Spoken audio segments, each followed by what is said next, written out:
Good evening, all my YouTube fans. I bet you are absolutely delighted to see me on this video tonight. But the reason we're talking about this video tonight and not something you would have seen for content the last like 3 to 4 weeks, which I know you guys had high hopes to see me take the new Cresta on Drift Week after all the things we did to it. Like we had Taylor come out, we put my wrap on, we had Dustin Miles had convinced me to Miles' style of the thing and put some underglow on it, which is definitely not my thing. But we kind of decked it out and made it look nice, very presentable. And so we were highly motivated to take it on the trip and start in California and then bring you a video every night.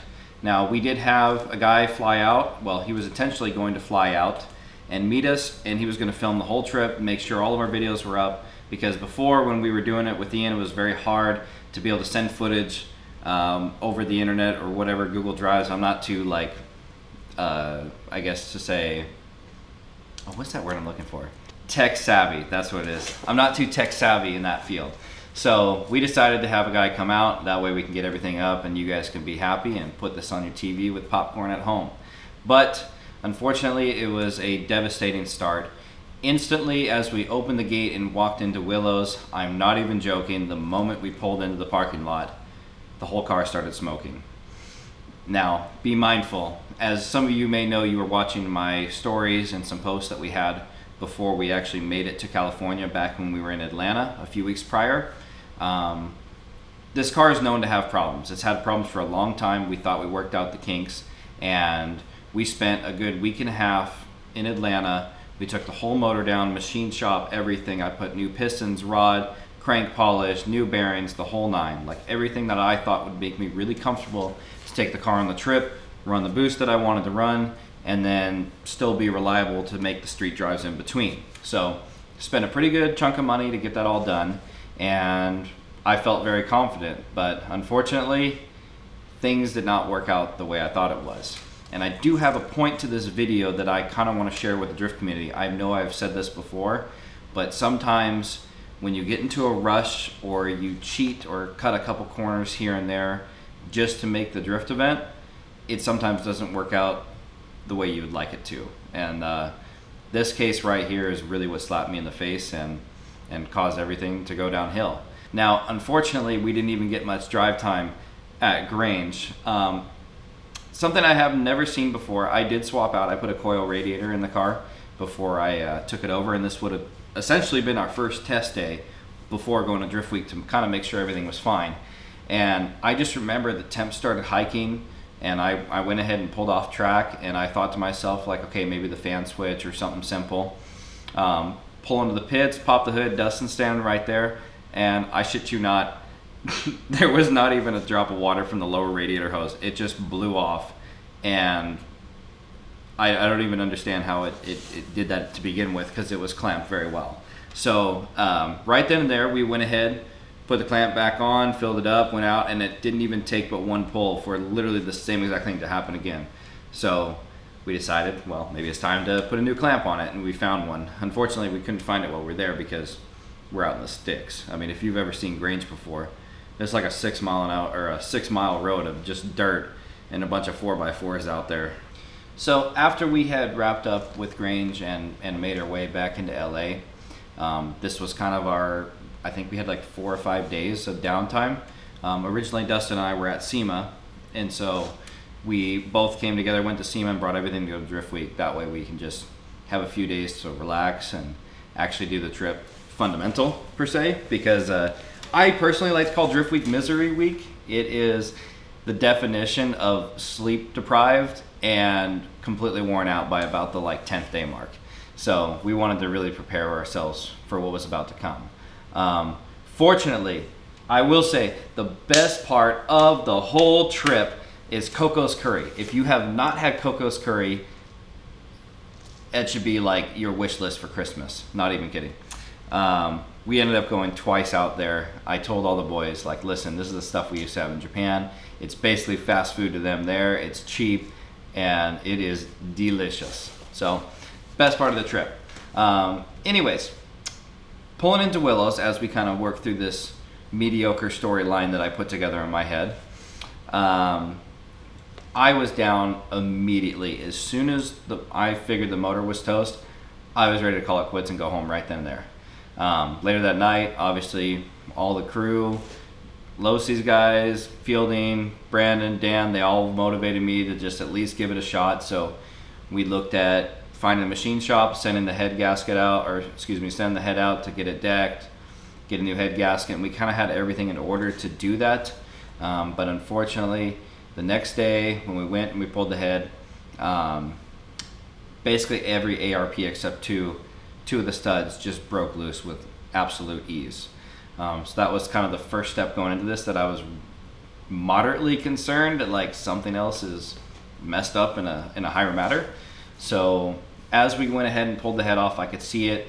5 and 6 were getting leaned out, and so I kind of was thinking out that there's got to be something in this wire harness. As you may know, this would have been my third motor in 30 days total time that I went through in this car. And two culprits were the head and the wiring harness are exactly the same. Nothing had been changed. And this is what I'm getting to in my points for like shortcuts. But those two things, I never put any checks in them. Obviously, one of the injectors, we kind of repinned it. Nothing too crazy. Never took the head in. Thought that was something that would be okay. But unfortunately, it wasn't, and here we are. A drift week down without even participating. So finding out all this stuff was finally the call it quits for me. We went ahead and just packed up and we decided to go home. This is kind of it was a really tough decision for me to actually call it quits, because I don't like to quit. I like to, give it all I can and keep back out there. I know that, trips like this are hard to organize, and it's a blessing that Aaron Losey puts them on for us. So I wanted to be able to participate in that.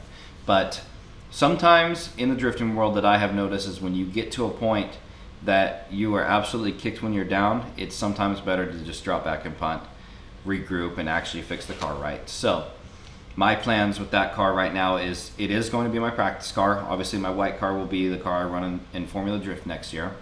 And I'm going to tear the whole thing down to a shell and basically restart it fresh to make sure it's 100% sound. We're going to use a panic wiring harness for the engine, put a Fury ECU in it, going to put a new head on it, of course, and then rebuild a full bottom end of the motor and basically make it, pristine, where we won't have to touch it for a while. Realistically, this is something I probably should have done after the second motor when I was in Indiana. I should have reconsidered, maybe not even spending the money to try and make Drift Week to actually make the car run, because it ended up just costing me more money. And this is a point that I've said before and I like to make again.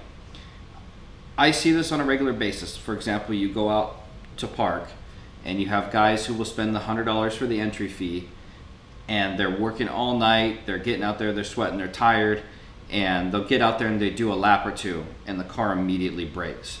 And the next thing you know, they're spending 3/4 of the day trying to trackside fix the car and put band-aids on it just to get back out there to get maybe another lap in. And personally, I feel like it's a waste of money. If you would have maybe given it the extra 30 days, went home, regrouped yourself, got the car ready, had it ready like a week early, but everything that you did on the car was proper, you spent the money in the right places. It doesn't mean you need to go spend a fortune to make it, an FD level car or anything like that. But, just certain things where that, you can get a good hose on it, or you can get, good boost reference lines, something of that nature. Like, really take the time to care for all the hours that you put in the car, rather than taking a chance at causing yourself more damage, pretty much like I did. Because that's essentially what I did. Is small little things like a wire harness could have saved me $6,000 in a bottom end that I just pretty much pissed away in a matter of days. So it's on all levels of all accounts that you should really take the time to dissect what's going on in your car, make it 100% before you actually go out on the track. That way, when you go out on the track, you as a drifter are enjoying your seat time, you're enjoying the money that you're paying for the fun that you're having. Because I feel like if you pay the $100 to go do an entry fee, and then you're spending all this time working, you're just kind of pissed off and in this mind of discord because you didn't get your money's worth. And then on top of that, you're spending more money to fix the car to begin with. So that's my advice. I would really like it as a community that we take this information in, use my example as something to follow, to really take the time to get into your car and get it on the track so you can spend your time actually making laps and spending more money on tires. So with all this highly sophisticated information I just left you with on your fine evening while you're in front of your popcorn, I'm going to close this video out with a thank you for continuing to support us. Make sure to like and subscribe and enjoy the picture that you're about to see at the end screen here. And I hope you have a good night.